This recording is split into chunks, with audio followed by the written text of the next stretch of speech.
안녕하세요. H채널의 한창훈입니다. 반갑습니다. 2019년도 1월 2일 비트코인 및 암호화폐 시황 방송을 시작하겠습니다. 오전에 제가 이제 방송 중에 이런 얘기를 했었어요. 뭐냐면 금하고 그다음에 다우지수가 수익률이 얼마큼 차이가 났었는지, 주식 같은 경우는 이제 공매도를 하더라도 실물 자산이기 때문에 많이 상승했는데, 부동산은 금 같은 경우는 실제 그 인플레이션을 반영하지 못했다 해서 저도 이제 그냥 막연하게 실제 그럴 것이다라고 생각해서 한번 비교를 해봐야 되겠다라고 이제 여러분들한테 말씀을 드리고, 아까는 이제 제가 차트를 준비를 안 해서 지금 제가 차트를 이제 열어놓고 한번 그 금 차트 상승분과 그다음에 다우존스, 나스닥까지 한번 같이 비교를 해보려고 합니다. 일단 금 같은 경우는 1980년도에 이제 피크를 찍고요, 20년 동안 거의 하락을 했어요. 2000년도까지 20년 동안 이렇게 하락을 했습니다. 하락을 하고 2000년도부터 2003년도에 ETF 발표가 나고 10년 동안 상승을 했어요. 10년 동안 상승을 했습니다. 그래서 제가 봤을 때 이 금이, 제가 지난번에 이제 금 ETF 승인 발표랑 비트코인하고 이제 비교해 드리면서 금의 이 하락 기간과 지금 비트코인 하락 차트가 비슷하다, 그리고 이제 비트코인 상승과 금 차트 비교해서 이제 설명을 드렸는데, 보시면 금 같은 경우는 이제 20년 조정 10년 상승한 겁니다. 그러면 비트코인도 만약에 그렇게 됐다라고 하면 지난 1년 동안 조정을 거쳤죠. 그래서 어떻게 보면 그러니까 올해 2019년 6월 달에 제가 이제 비트코인이 상승 ETF 승인되면서 상승된다라고 하고 금 차트와 간다라고 했을 때 6개월이면 이와 같은 상승이 나올 수 있다라고 한 게, 이 기간이 이제 10년 안에 이렇게 상승을 했기 때문에 그렇게 된 거고요. 2000년도 초에 저점을 확인하고 그다음에 2003년도에 ETF 승인이 나고 상승을 한 이 상승분을 한번 상승률을 계산을 해보겠습니다. 계산을 해보면 지금 금 같은 경우는 10년 동안 2001년부터요 2011년도 8월까지 10년 동안 647%, 647.26%, 그러니까 647% 상승을 했습니다. 그럼 이제 다우를 한번 볼게요. 다우도 2001년부터 2011년까지 한번 같은 기간을 체크를 해보겠습니다. 같은 기간 체크를 해보면 다우 같은 경우 이제 2001년이 여기네요. 2001년 아까 몇 월이었죠? 잠시만요. 2001년 2월부터 2011년 8월까지요. 2001년 2월 이 정도 되네요. 2001년 2월부터 2011년 잠시만요. 2011년 8월. 8월이면 거의 다우 같은 경우는, 다우는 이렇게 됐을 때 상승분이 13%밖에 안 됩니다. 13%밖에 안 되고, 만약에 그러면 그냥 2001년부터 현재까지 상승분이 어떤가 보면, 다우 같은 경우는 2001년부터 현재까지 상승분은 154%입니다. 그렇다고 하면 지금 금이 훨씬 파워풀하게 상승한 거예요. 647이었으니까요. 그리고 만약에 아까 이제 금 같은 경우 이제 저점부터 고점까지 체크를 했잖아요. 다우도 만약에 이 저점부터 2008년도 저점부터 체크를 해서 한번 볼게요.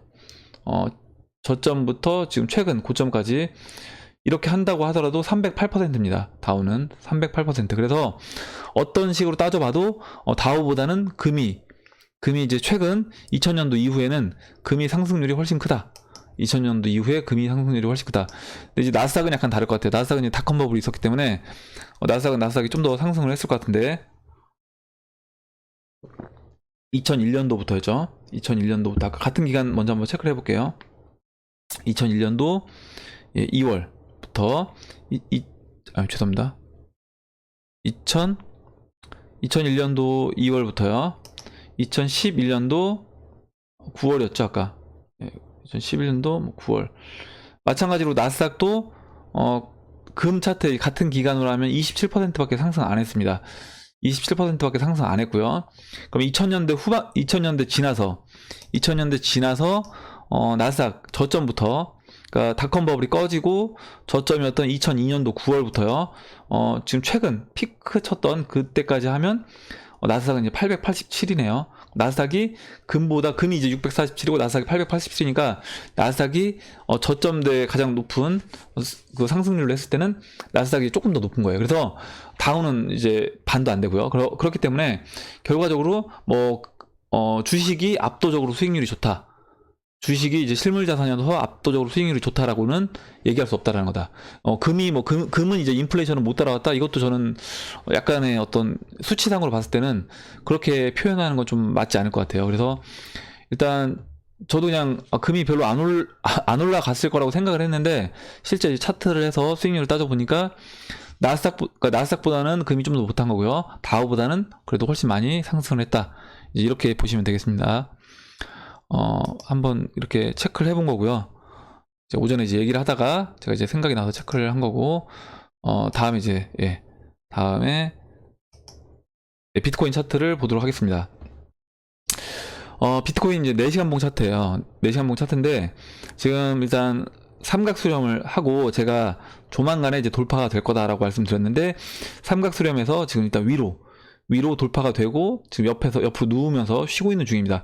일단 4시간 봉에서는 이 이동평균선들이 다 모였어요. 다 모였고 지금 그 이동평균선들 모인 이동평균선 위에 지금 비트코인이 위치해 있는 상태입니다. 그래서 일단은 확률적으로 이제 위로 갈 확률이 훨씬 높아졌어요. 훨씬 높아졌고 여기서 이제 올라간다라고 하면 제가 이제 말씀드렸던 것처럼 일단 4,400불 하고 4,000 거의 700불 이때 당시 11월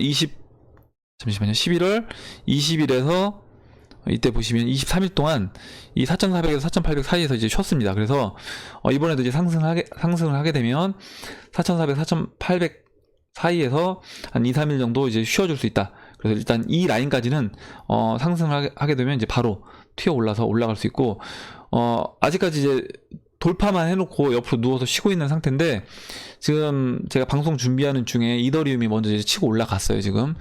그래서 이제 이더리움 차트를 한번 설명을 드리겠습니다. 바로 이제 이더리움을 설명을 드릴게요. 지금 이더리움 일봉 차트예요. 이더리움 일봉 차트고요. 예, 일봉 차트고 지금 보시면 제가 4시간 봉 먼저 설명을 드릴게요. 제가 0.0375 라인이 이더리움 같은 경우는 지난 고점이었어요. 이때 이제 9월달 고점이었고 이게 2016년도 고점 라인입니다. 그래서 이 라인을 돌파해서 안착해 주는 게 중요하다라고 했는데 이때도 보면 약간 윗골이 달고 떨어지고 또 며칠 전에도 윗골이 달고 계속 터치만 하고 0.0375를 돌파를 못 했었습니다. 근데 지금 일단 장중에 확실하게 일단 돌파가 나왔어요. 지금 약간 왜곡이 됐는데 차트가 잠시만요. 차트 보면 지금 확실하게 4시간 봉에서 돌파가 됐습니다. 다만 이제 아쉬운 거는 거래량이 약간 실리지가 않은 상태에서 돌파가 됐기 때문에 돌파하고 완전하게 이제 안착해 주는지 일봉에서 그걸 봐야 될 것 같아요. 일봉에서 완전히 안착해 주는지를 봐야 될 것 같고 그리고 지금 이제 200일 이동평균선 일봉에서 보시면 죄송합니다. 일봉에서 이 갈색 200일 이동평균선이 내려오고 있고요. 지금 제가 이 추세선 빨간색으로 지금 체크해드리는 이 추세선이 어떤 추세선이냐면 지금 이더리움이 2017년 2월 그리고 2017년 12월 이 저점을 잇는 추세선이에요. 그래서 이 추세선인데 이 추세선이 거의 200일 선과 지금 만나고 있습니다. 그래서 지금 0.0425 0.043 425에서 0.043 이 라인을 이제 여기를 뚫고 올라가 주느냐 아니면 이게 저항으로 작용돼서 다시 이제 눌러주느냐 이게 중요한데 일단은 0.0375를 돌파해서 안착해주면 이더리움은 차트가 좋아지는 거다 라고 일단 보셔야 될 것 같아요. 왜냐면 예전에 이때 2016년도 이때 보시면 이때는 이때 이제 저항으로 작용됐던 이 첫 번째 저항으로 작용됐던 라인을 맞고 떨어졌습니다. 계속 이때는 닿지도 않고 그 전에 이 121이평선 맞고 떨어졌었고요. 그 이후에는 다시 이 고점에서 맞고 떨어지면서 이렇게 눌러줬어요. 근데 지금은 일단은 이 고점을 돌파를 했기 때문에 이더리움은 이제 BTC 마켓에서 좀 긍정적인 일단 흐름을 보여줄 것으로 보고 있고, 제가 지난번에 이제 말씀드렸던 것처럼 우리가 이제 두 가지 경우를 다 생각해야 되는데, 와사비님이 이제 얘기해 주셨죠. 뭐냐면 8월보다는 이제 12월일 확률이 높다라고 말씀을 해주셨고, 지금 그거들을 일단은 움직였습니다. 왜냐면 0.0375를 만약에 8월 움직임이라고 한다라고 하면 2016년, 그러면 이제 0.0375를 저는 이제 돌파를 못하고 여기서 계속 이제 눌러주면서 이제 이 200일 이동평균선 내려올 때까지 이제 계속 이 0.0375와 0.025 이 사이에서 움직일 거로 예상을 했는데, 일단 돌파가 됐기 때문에 흐름이 2016년 말, 그러니까 2017년 초와 같은 흐름으로 갈 수 있다는 거예요. 그러면 2017년 초에 어땠냐, 이더리움이 이런 식으로 이제 BTC 마켓에서 일단 물론 여기서 돌파를 한 다음에 좀 쉬어주긴 했는데요. 50일 이평선을 돌파를 해주고 일단 꽤 쉬어줬습니다. 쉬어주긴 했지만 그 이후에 이렇게 큰 상승이 나왔습니다. 그래서 2017년 초부터 상승하기 시작해서 5월달에 이렇게 BTC 마켓에서 큰 상승이 나왔다. 이 상승폭이 굉장히 큰 거예요. 그래서 혹시 이제 이더리움을 뭐 비트코인만 갖고 계신 분들은 이제 관심 있게 보고, 그러니까 이더리움이 없이 비트코인만 보유하고 계신 분들은 이더리움을 이제 관심 있게 좀 보셔야 될 타이밍이다. 여기서 눌러주고 안착해주고 옆으로 누워주는 뭐 이런 흐름만 보여준다라고 하더라도 이더리움을 좀 담을 필요가 있다라고 저는 보고 있습니다. 다음은 이제 리플을 볼게요. 리플은 일단 크게 변화된 내용은 없어요. 왜냐면 이제 지난번에 말씀드렸던 것처럼 이 삼각수렴 안에 갇혀 있는 상태고 여기서 크게 변화된 움직임은 없다. 리플 같은 경우는 제가 이제 계속 말씀드리지만 이 초록색 50일 이동평균선을 지켜주는 게 제일 중요한데, 지금 일단 삼각수렴 안에서 확실하게 벗어난 움직임도 안 보이고요. 일단 50일 이평선 지금 올라오고 있기 때문에 좀 더 이제 기다려 볼 필요가 있다. 근데 이제 리플은 어찌됐든 이 이동평균선들이 다 정배열되어 있기 때문에 흐름이 나쁘진 않을 거로 보고 있습니다. 그래서 근데 이제 이때 보시면 그 2017년 초에 그 아까 이제 이더리움 차트 상승할 때 이 당시에 이제 리플도 같이 상승을 했어요. 리플도 같이 이더리움 따라서 이렇게 알트에서 이제 이더리움하고 리플이 크게 5월달까지 상승을 했습니다. 상승을 했는데 이때 보면 이때 보시면 이 지난 한번 처음에 피크 치고 딱 올라가고 그 다음에 이거를 터치를 해준 이후에는 이때는 거의 오랫동안 쉬지 않고 바로 이렇게 치고 올라가는데, 지금은 그때랑 좀 다른 게 굉장히 이제 옆으로 누우면서 좀 쉬고 있는 그런 흐름을 보여주고 있다는 거예요. 어떤 이유인지는 모르겠지만 이때랑은 좀 더 다르게 옆으로 좀 쉬어주면서 완만하게 지금 상승을 하고 있다. 지난 그 9월 달에 한번 리플이 거의 3배 상승했었죠. 300원에서 한 900원까지 이제 원화시장에서 상승을 하고, 그 다음에 지금 장기간 옆으로 이제 에너지를 모으면서 쉬고 있는 중인데, 저는 이제 흐름은 나쁘지 않을 걸로 보고 있습니다. 리플 이렇게 장기간 이제 삼각수렴 하면서 에너지를 모으고 있기 때문에 흐름은 나쁘지 않을 걸로 보고 있어요. 이렇게 이제 리플 보고, 그 다음에 이제 제가 한 가지 더 보여드리려고 하는데, 웨이브가 보시면 이제 이때 흐름이 좀 좋지 않아졌어요. 뭐냐면 여기서 이제 한 번 더 상승을 해줘서 웨이브가 지난 보시면 2017년 그 5월달에 알트코인도 아까 리플하고 이더리움 피크 쳤던 그 자리 0.002입니다. 0.002 0.002까지 이제 올라가 줬으면 제가 이제 와 진짜 이거는 그래도 좀 공격적으로 봤을 때 상승장의 이제 신호탄이 될 수 있다라고 이제 말씀을 드렸는데, 일단 웨이브도 다시 또 꺾였습니다. 그래서 보시면 웨이브가 이렇게 가파르게 치고 올라가다가 지금 보시면 이제 빨간색 15일 이동평균선 밑으로 내려왔어요.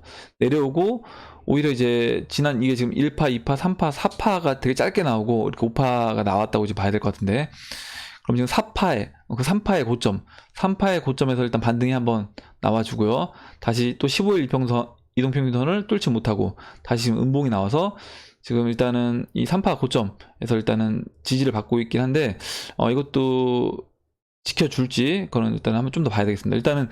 일단은 웨이브는 여기서 완전 이제 실망하긴 이른 건 뭐냐면, 지금 제가 이 빨간색으로 보여드리는 이 추세선, 지금 4시간 봉에서 보시면 정확하게 보일 텐데, 지금 약간 지금 일봉에서 그랬더니 다시 한번 그려볼게요. 지금 보시면 이렇게 이 추세선이요. 이 추세선. 지금 보시면 4시간 봉에서 이 빨간색 추세선 보이실 거예요. 지금 이 추세선을 일단 훼손하진 않았어요. 일단 이 추세선을 훼손하진 않아서 일단은 아직까지는 그래도 한 번 정도 더 기대를 한번 해볼 수 있겠다. 근데 일단 15일 이평선 밑으로 내려왔기 때문에 웨이브도 마찬가지로 그 리플 움직였던 것처럼 리플이 지금 보면 9월달에 한번 피크를 찍고 거의 9월달부터 10월, 11월, 12월 3개월을 넘게 지금 쉬어주고 있습니다. 웨이브도 그런 흐름으로 갈 수 있다는 거예요. 그러니까 15일 평선 꺾인 상태에서 오히려 이제 여기서 이 지금 추세선을 깨고 내려온다라고 하면 오히려 이제 이 다음 그 1파 상승의 고점 라인까지 박스 형태 움직임을 보여주다가 일봉에서 50일 이동평균선, 일봉에서 50일 이동평균선이 올라올 때까지 저는 이제 시간을 좀 끌 수 있다. 시간을 끌 수 있다라고 보고 있습니다. 그래서 일단은 웨이브는 흐름이 일단은 좀 좋아지진 않았다. 좋진 않지만 그래도 마지막 이 추세선을 지킬지를 한번 지켜봐야 되겠다라고 말씀을 드리고, 제가 이제 이런 것 때문에 어떻게 보면 그때 그 당시에 이제 혹시 여기서 웨이브가 치고 전고점까지 갈 수도 있지만 그렇지 않는다고 하면 15일 이동평균선이 깨지면 이거 대응하기가 쉽지 않다라고 말씀을 드렸습니다. 그래서 그 부분을 말씀을 드렸고, 실제 이제 15일 이동평균선이 깨졌기 때문에 만약에 이제 매수하신 분들이 있다라고 하면 15일 이동평균선 깨졌을 때 원래 대응을 해야 되는 거예요. 이런 거는 지금 그래서 제가 어떻게 보면 아예 그냥 쳐다보지 마셔라, 웬만하면 이거는 제가 매수 추천하려고 설명드리는 게 아니라 지금 시장이 어떻게 흘러가는지, 시장에서 이제 어떤 대장 역할을 하고 있는 알트코인들을 체크하는 차원에서 제가 웨이브를 이제 봤던 거예요. 일단 이렇게 이제 차트는 설명을 드리고 마무리를 하겠습니다. 그리고 이제 그러면 이제 기사를 보도록 할게요. 일단 이 벡트 관련된 기사, 요즘에 이제 벡트가 올해 이번 1월달에 이제 나오다 보니까 벡트 관련된 기사가 계속 나오고 있습니다. 그래서 IC 벡트 비트코인 선물 상품에 관한 타임라인 올해 초 공개할 것, 이렇게 얘기를 했고요. 그래서 이제 IC가 벡트 비트코인 선물 상품 계약 출시의 타임라인이 올해 초 공개될 것임을 밝혔다. 그래서 디지털 자산 플랫폼 벡트의 주체 사이자 뉴욕 증권거래소의 모회사인 IC가 2019년 초 벡트 비트코인 선물 상품 계약에 관한 일정을 담은 문서를 공개했다. 해당 문서는 상품 선물 거래위원회 CFTC와의 철저한 협의를 통해 벡트 비트코인 선물 상품에 대한 거래, 청산 및 예치에 관한 일정을 2019년 초 공개할 것이라 서술을 했다. 이제 이게 무슨 얘기냐면, 그 선물 같은 경우는요, 이렇게 만기일이 정해져 있습니다. 예를 들어서 우리나라 이제 옵션 선물 같은 경우는 둘째 주 목요일이 이제 만기예요. 그리고 미국은 이제 둘째 주 아마 금요일일 거예요. 그래서 이렇게 만기일이 몇째 주 무슨 요일 이런 식으로 이제 정해져 있습니다. 각 상품별로. 그래서 아마 이제 이제 CFTC랑 협의를 했다는 건 뭐냐면, 상품 선물 거래위원회 여러 가지 상품들이 있을 거 아니에요, 일정들이. 그래서 그거의 일정에 좀 겹치지 않게끔 그런 날짜로 아마 지정을 해서 벡트 비트코인의 청산 및 예치에 관한 일정을 정했다, 이런 내용이에요. 내용으로 보시면 되고, 그래서 이제 행정 절차에 따라 출시를 기존 예정일인 1월 24일보다 6일 뒤인 30일로 이제 연기를 했다라는 겁니다.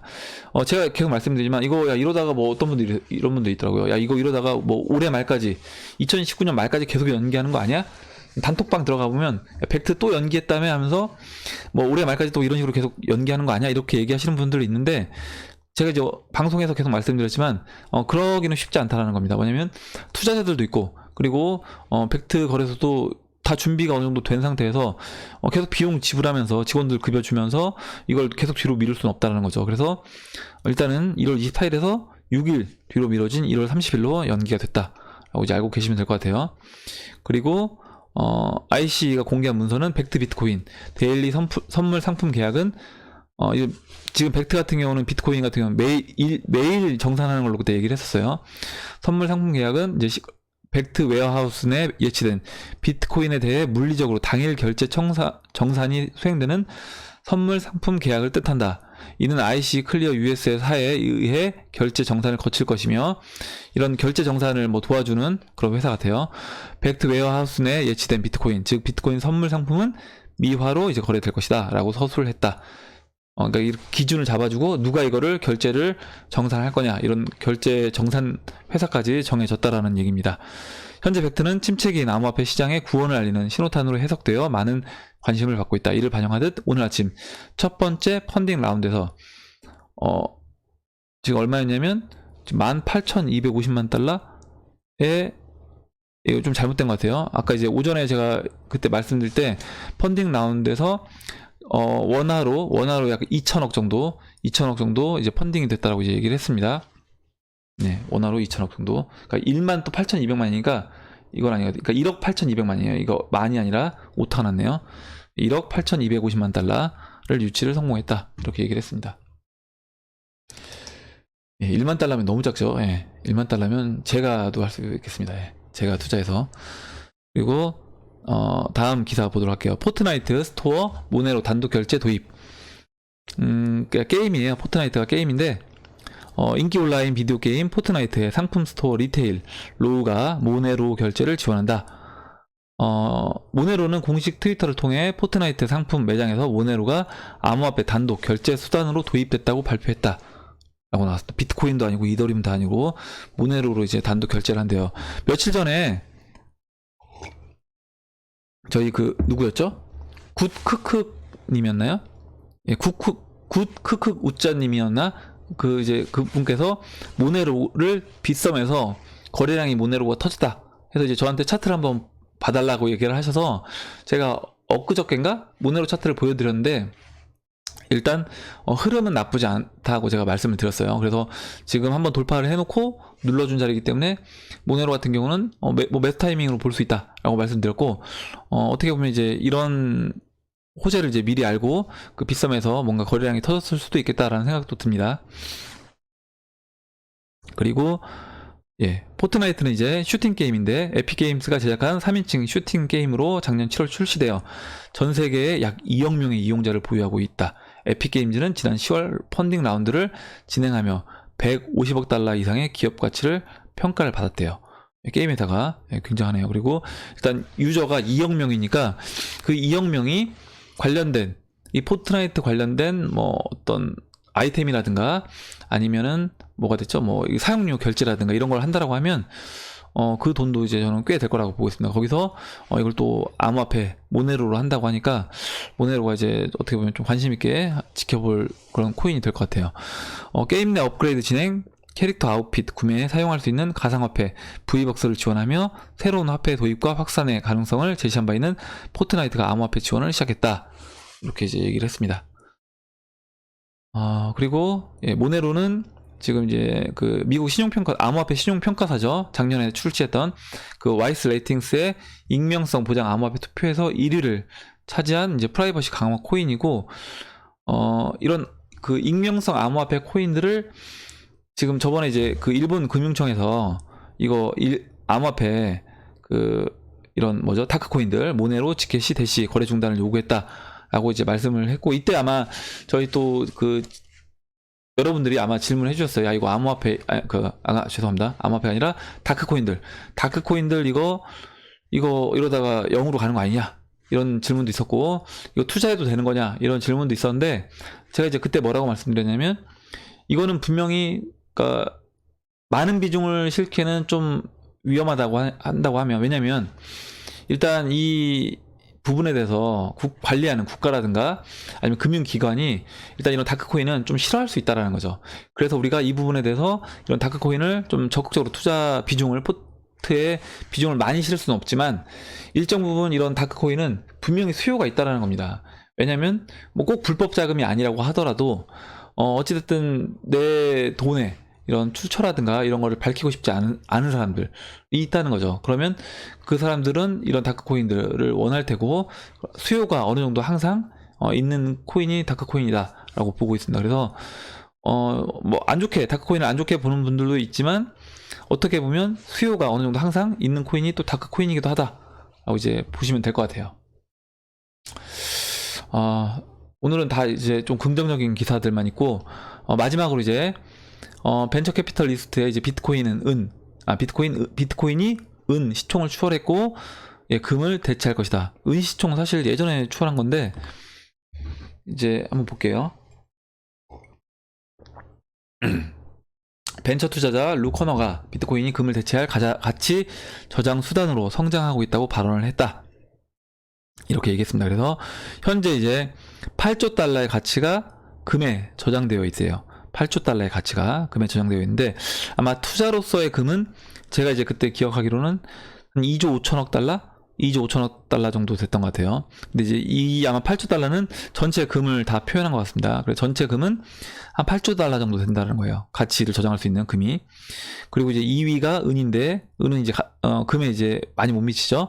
500억 달러 수준입니다. 비트코인이 현재 600억 달러 시총 규모를 보이고 있고, 그러면 비트코인이 600억 달러면 이렇게 한번 볼 수 있는 거예요.